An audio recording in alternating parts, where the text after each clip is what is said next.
if you watch any degree of NFL football, even if you're a Vikings fan like I am and you kind of care less what the Bills do, even though they did beat us in, a pretty nasty game earlier in the season, I don't care about the Bills. They're not in my division. I don't pay attention to the Bills. But regardless, you've probably heard about Nathan Peterman and the struggles that he has had as the Bills quarterback. Now, obviously, the Bills wanted to see Allen succeed as their quarterback. He got injured, and they replaced him with Peterman, which has been nothing but a giant problem. And Peterman didn't play particularly well last year either. So it's been this troublesome thing for the Bills. The fans are very upset. People on social media are constantly leaving negative comments to Peterman. And then, of course, there were some incidents where he got attacked, in real life, where he was at a restaurant with his wife. He got food thrown at him, supposedly.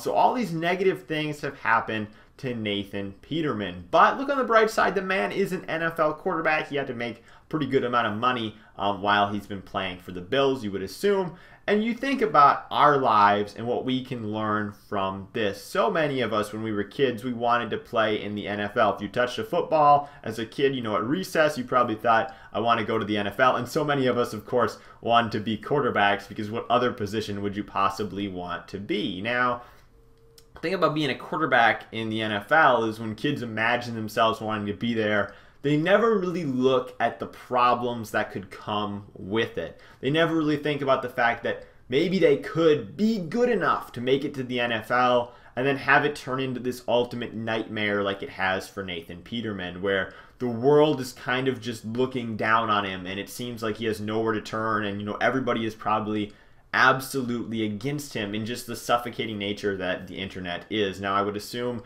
that Peterman has not been on social media since his last post in September, which is probably a very good idea for the guy. But I come from a similar situation. So many people in middle school and high school wanted to be successful YouTubers, and so many of them did not put in what it takes to get there. Now, for me, at one point in time, I had this channel, quite sizable. I was getting a few thousand views on every video. I was getting hundreds of thousands of views on every documentary. And people around me personally, people I knew on the internet, thought that I kind of had it made. I had this formula down. I knew what I was going to do, and people were watching it. And then, of course, you were making ad revenue off of it as well. So many people thought that I was in this wonderful situation late 2015, early 2016. And then, of course, with success comes controversy. And that's something that many people, when they set out with this idea that they want to be a popular YouTuber,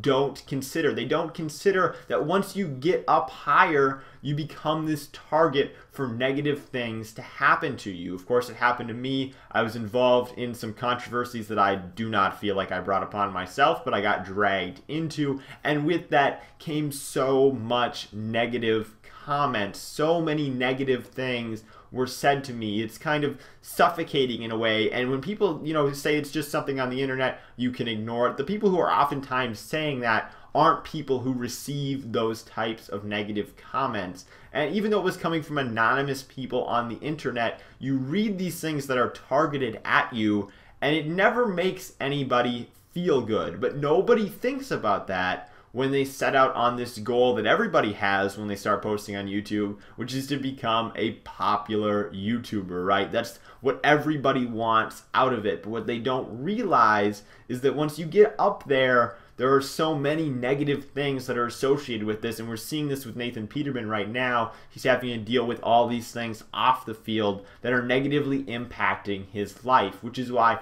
I sit here now making videos that get 90 or 100 views, and I'm so much more happy with that than when I was getting thousands and even hundreds of thousands of views on those documentaries. I'm so much more happy with being able to make YouTube videos for the sake of making them for 100 people rather than making them for thousands of people and deal with the negative things that are attached to that. It's simply better for me. So the next time that you say you want to be this, whether you're somebody on SoundCloud who wants to be a famous rap artist, or you're somebody on YouTube who wants to be a famous YouTuber, I'm not telling you don't strive for those goals. Just have in mind the fact that negative things will come with it. And of course, like I said, people will tell you that it's just people on the internet, you can ignore it, etc., etc. but it's really hard to ignore. Once you see it, once you read it, once you know it's targeted at you, it takes time to develop the skills to really be able to filter that out. When I made the PlayStation 1 Classic video, I told people not to buy it. Obviously, I got a lot of hate for that, even though I felt like I was coming from a very smart situation of how to approach the fact that nobody really needs that console. But obviously, I got a lot of negative hate targeted at me because of that video, and now I feel like I can filter through it personally so much better than I could a few years ago. But if you are targeting these high goals, you want to have this high success, you want to be a quarterback in the NFL, just keep in mind in the back of your head that you could end up being a Nathan Peterman of sorts. And if you are in that situation, do like Nathan Peterman did and, make the most of it. Be positive about it, because I think that's the only way you can truly overcome all of the negative hate that will be targeted at you. And like I said, it takes a while to get into the mental mentality of being able to overcome that. But if you come into the game early on knowing that you have to overcome this, I think you'll be able to develop doing whatever you want to do so much better. So that's what I learned from seeing Nathan Peterman struggle not only on the field but off the field as he deals with all of these negative things that are happening to him, and how it kind of relates to my own life. Thank you guys for watching. Hopefully you guys could learn something from this video. I'm Bailey, and I will see you in the next one.